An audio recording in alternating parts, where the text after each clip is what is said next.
Filipina join grup D di FIFA Series bareng Kazakhstan, Italia, dan Suriname. Malaysia makin kepanasan. FAM, sebenarnya apa sih indikator FIFA nggak tunjuk kami?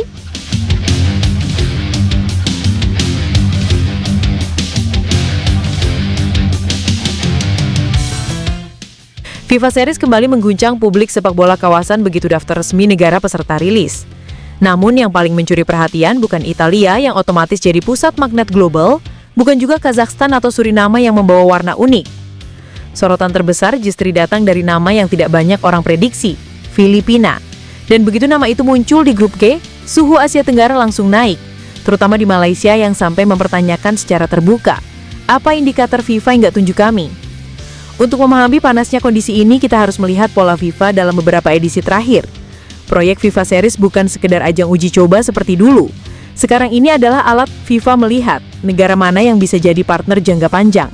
Bukan cuma dari sisi kompetitif, tapi administratif. Stabilitas federasi, kemampuan logistik, kesiapan stadion, bahkan cara federasi menghadapi kritik publik. Semua itu masuk dalam evaluasi mereka.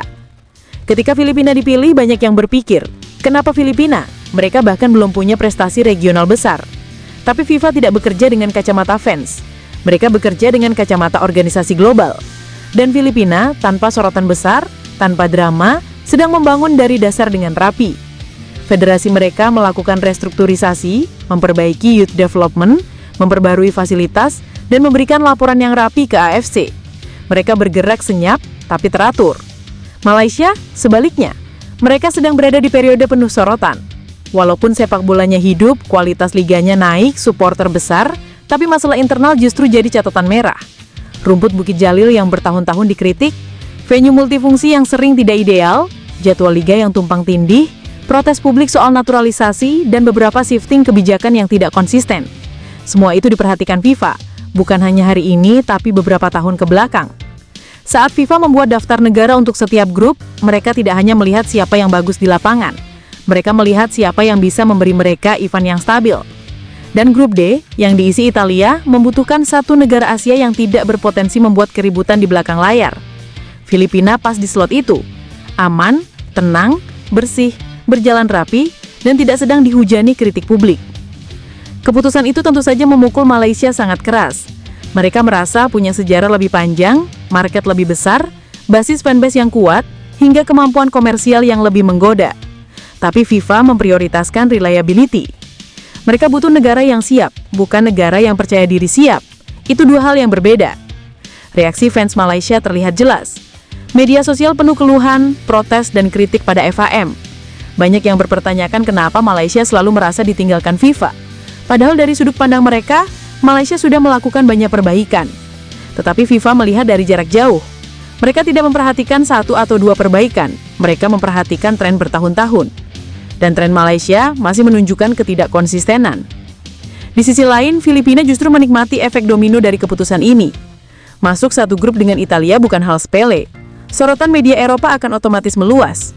Nama Filipina akan muncul di portal berbahasa Inggris yang jarang sekali menulis tentang Asia Tenggara. Exposure itu pada akhirnya berimpact ke development sepak bola mereka sendiri. Pemain domestik naik value-nya, liga lebih diperhatikan, dan federasi bisa menunjukkan hasil nyata dari restrukturisasi mereka. Ini momentum yang sebenarnya Malaysia sangat butuh, tapi justru gagal mereka amankan. Karena di mata FIFA, jalur Malaysia menuju reliability belum selesai.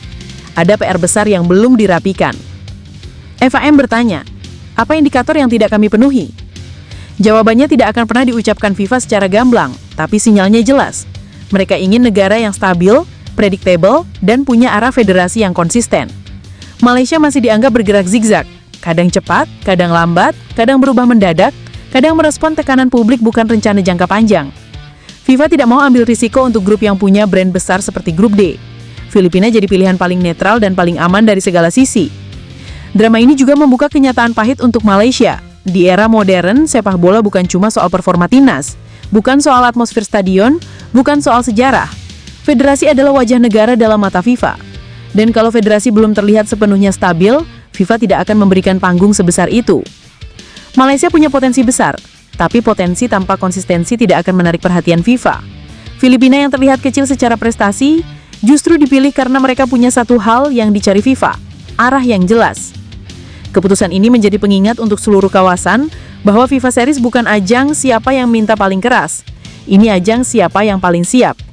Dan sampai Malaysia memastikan bahwa semua masalah kecil sudah hilang dari radar, sampai perbaikan dilakukan bukan untuk pencitraan tapi untuk pondasi jangka panjang, selama itu pula indangan FIFA Series akan lebih mudah jatuh ke tangan negara seperti Filipina.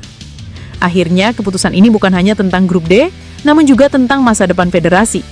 Filipina mendapatkan pijakan baru di panggung global, sementara Malaysia harus menerima kenyataan bahwa mereka bukan tidak layak, mereka belum konsisten. Dan selama belum konsisten, nama mereka akan terus berada di luar daftar, meskipun mereka merasa seharusnya berada di dalamnya.